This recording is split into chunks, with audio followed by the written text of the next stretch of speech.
So I've been asked to make a video on how to play old games. So here we are. I'm gonna tell you how to play old games. Now the first thing you do is you hop onto GOG or Steam and pick the game you want to play. Once you've purchased the game, which I recommend you do when they're on sale, you just have to double click, the game will install and you can play the game. So that's usually my process. But let's say you have a game like Warlords Battlecry, which has some issues or even close combat. But let's go with Warlords. The game has some issues with full screen. So how can you get around this and play the game? Maybe you want to alt tab to watch sassy stuff? No problem. So what you need to do is get some... Hello?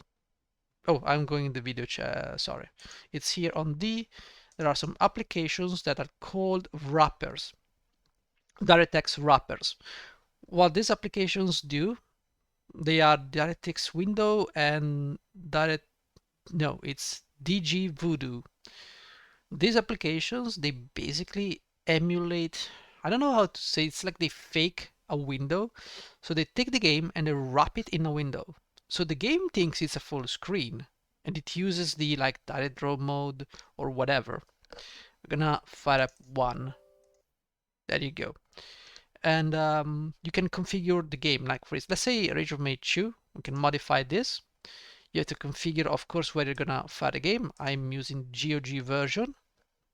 You can say run in a window because maybe I want to record the game and it doesn't work in OBS. It gives me like a small window. Maybe it's just a bad window. I use this. You can select all the options. What is important is that you run it in a window. This is the most important setup you can ask. And then you can select like command lines. If you want to launch the game at a certain resolution, you can select how you're gonna wrap the video. You usually leave everything as is and work from there. If it doesn't work, try to play around with the options. I don't know how these things work.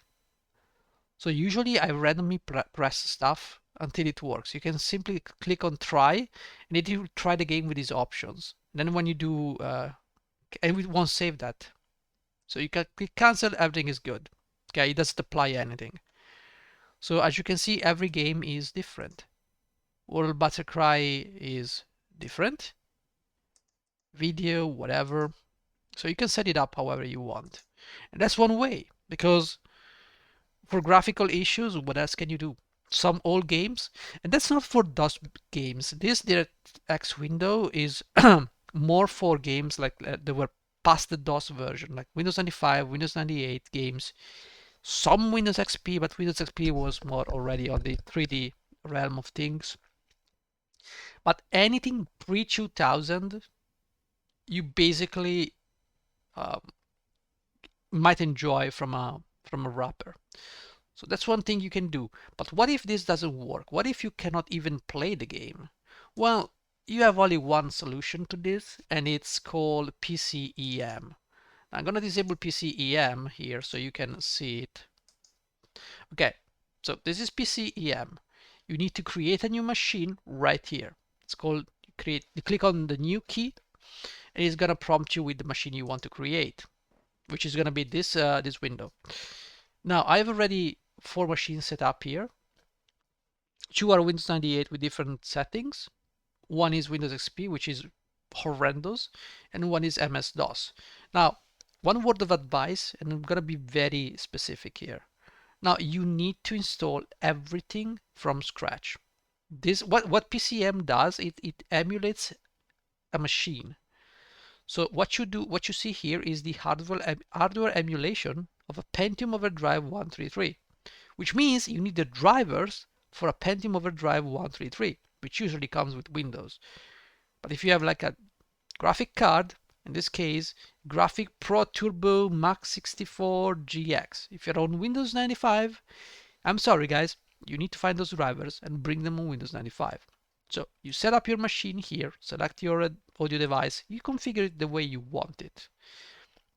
You create an hard drive, you can create a new hard drive here, click on new, okay, image format, you can set everything, What I usually do is I just modify the size, and everything is going to be all right. So you do that once the machine is configured. Let's say I want to fire Windows 98B. Okay, you configure the machine for this system. So in this case, I have a Pentium 2, 233 megahertz with a gigabyte motherboard, a Verge S3 for a video card, a Sound Blaster PCI 128. All right, I have a 512 megabyte of RAM. That's enough for Windows 98, guys. That's more than enough. And then you start. What you will see now is the BIOS. This is a fully emulated BIOS, by the way. And then it's going to ask you to insert a CD or something. That's where you pick your CD of Windows 98 and you install it. I've been blessed to have lived through the ages, so I have basically most of the operative systems. So all I had to do was, oh Jesus. All I had to do was just put in the CD from my living room to here. I'm very lazy. That's why I buy games on GOG even if I own them. I'm very lazy. I don't want to get up the chair. But you have to do that. You install Windows 98, you follow the instruction. I'm pretty sure if you want to play retro games, you probably know how to install an operative system. You just press next, next, next, next. Spoilers. Once it's done, you're going to be presented with not the screen, but a very horrible screen and very bad performances. That is because you have to install drivers. Now, you have to install your graphic drivers. I hope you know how to do that. In this case, I have a Voodoo, so I've installed the Voodoo drivers. The problem is I didn't have a WinZip, so I had to download WinZip and install WinZip. Then I got the drivers here and the software to run them, and now I have a 3dfx compatible thing here running. I had the patches needs to be brought in to play if you want to play games, and I have the Sound Blaster installed somewhere. Maybe I just made space, but whatever. And this works like a Windows 98 machine. So yeah, I still have Abomination CD loaded because that was my last Windows 98 playthrough. And here we have different things. This is Command & Conquer, but I have to get up and get the CD. One thing I recommend, sometimes there are some CDs that are very, very slow to be recognized by your DVD. So I do strongly recommend you make an ISO. In this case, Abomination is an ISO, because if you do that, it's gonna be very, very fast. And sometimes these old games, I had troubles with my PC DVD reader. I had to use even reading the CD. Like I put it in and it just makes a weird noise, like Wah!